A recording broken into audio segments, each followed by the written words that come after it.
1. เมื่อกันดูดลูกย่อยทริปไฟก็จะไม่ถูกตัดคนก็จะโดนดูดจนเสียชีวิต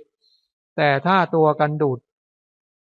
ที่ตัดไฟ2 ขั้วตัดก่อนก็จะช่วยได้ครับการกลับขั้วไฟบ้านกลับได้2 แบบคือ 1. กลับที่มิเตอร์การไฟฟ้า 2. กลับที่เมนเบรกเกอร์ 1. กลับขั้วที่มิเตอร์การไฟฟ้าจะเกิดอันตราย4 อย่าง 1. ค่าไฟเพิ่มขึ้นจากไฟรั่วลงดินถ้าคิดยูนิตละ4 บาทจะตกวันละประมาณ 1,000 บาท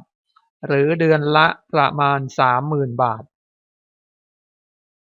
2. สายดินจะกลายเป็นสายไฟใครสัมผัสถูกเครื่องใช้ไฟฟ้าก็อาจจะโดนไฟดูดให้ตายได้ถ้าเราออฟหรือปิดเมนเบรกเกอร์ก็ไม่สามารถตัดไฟ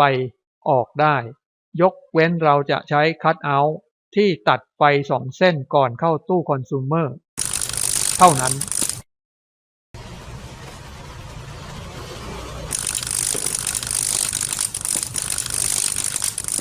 3. เมื่อกันดูดลูกย่อยทริปไฟก็จะไม่ถูกตัดคนก็จะโดนไฟดูดจนเสียชีวิตแต่ถ้าตัวกันดูดที่ตัดไฟ2 ขั้วตัดก่อนก็จะช่วยได้ 4. เมื่อเราออฟเบรกเกอร์ลูกย่อยไฟก็จะไม่ตัดทำให้เวลาซ่อมไฟอาจโดนไฟดูดได้ 2. ปรับขั้วไฟที่เมนเบรกเกอร์จะเกิดอันตราย2 อย่าง 1. เมื่อกันดูดลูกย่อยทริปไฟก็จะไม่ถูกตัดคนก็จะโดนดูดจนเสียชีวิตแต่ถ้าตัวกันดูดที่ตัดไฟ2 ขั้วตัดก่อนก็จะช่วยได้ครับ 2. เมื่อเราออฟเบรกเกอร์ลูกย่อยไฟก็จะไม่ถูกตัดทำให้เวลาซ่อมไฟในบ้านอาจโดนไฟดูดได้ควรตรวจเช็คเมื่อใดให้ตรวจเช็คเมื่อมีไฟดับหรือมีช่างมาทำไฟทุกครั้งหรือเมื่อเราไม่อยู่บ้านเป็นเวลานานๆการตรวจเช็คใช้ไขควงวัดไฟถ้าวัดสายดินที่มาจากตู้คอน sumer มีไฟก็แสดงว่ามีการกลับขั้วที่มิเตอร์การไฟฟ้าถ้าวัดสายดินไม่มีไฟแล้วก็ให้ออฟหรือปิดเบรกเกอร์ย่อยแล้ววัดถ้ามีไฟก็แสดงว่ากลับขั้วที่เมนเบรกเกอร์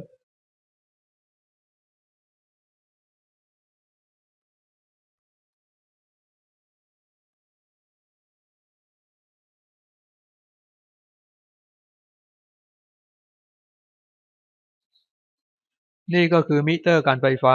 ที่เก็บตังเรานี่ก็คือคัทเอาท์ที่ตัดไฟ2 ขั้วจากการไฟฟ้าปลอดภัยสุดๆนี่ก็คือตู้คอน sumer unit แบบปลั๊กออน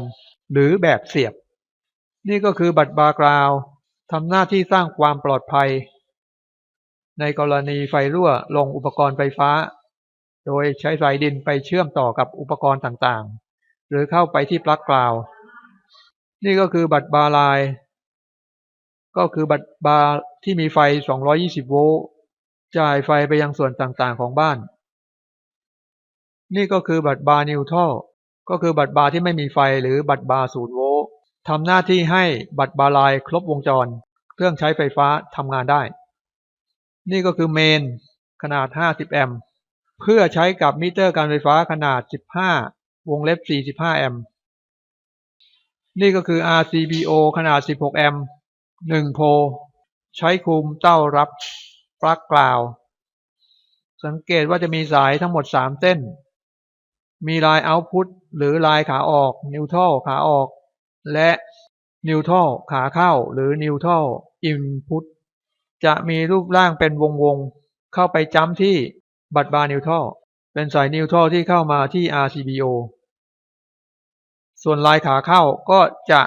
อยู่ที่บัตรบาร์ไลน์เป็นตัวกันดูดเมื่อมีไฟรั่วก็จะตัดครับส่วนนี้ก็เป็นเบรกเกอร์ลูกย่อยขนาด10 แอมป์คุมปลั๊กกราวด์ ส่วนแท่งกาวหลักดิน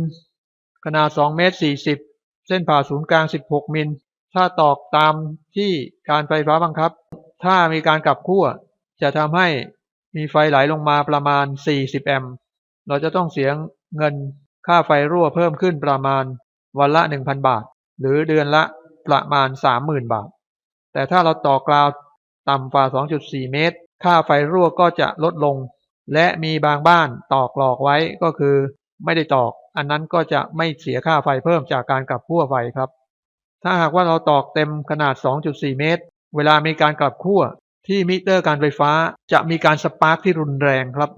แต่ถ้าตอกไม่ถึงการสปาร์คนั้นก็จะเบา และถ้าตอกหลอกไว้ก็จะไม่มีการสปาร์คใดๆครับ คลิปนี้เป็นคลิปย่อตัดออกมาจากไฟฟ้าตอนที่ 139 ถ้าเห็นว่าคลิปนี้มีข้อผิดพลาดช่วยคอมเมนต์ ถ้าเห็นว่าคลิปนี้มีประโยชน์ช่วยกดไลค์ กดแชร์ กดติดตาม ส่วนข้อมูลอุปกรณ์ที่ผมใช้งานอยู่สามารถดูได้ที่ความคิดเห็นด้านใต้วิดีโอนี้ ส่วนคลิปใหม่ผมจะวางไว้ท้ายวิดีโอ พบกันใหม่คลิปหน้า สวัสดีครับ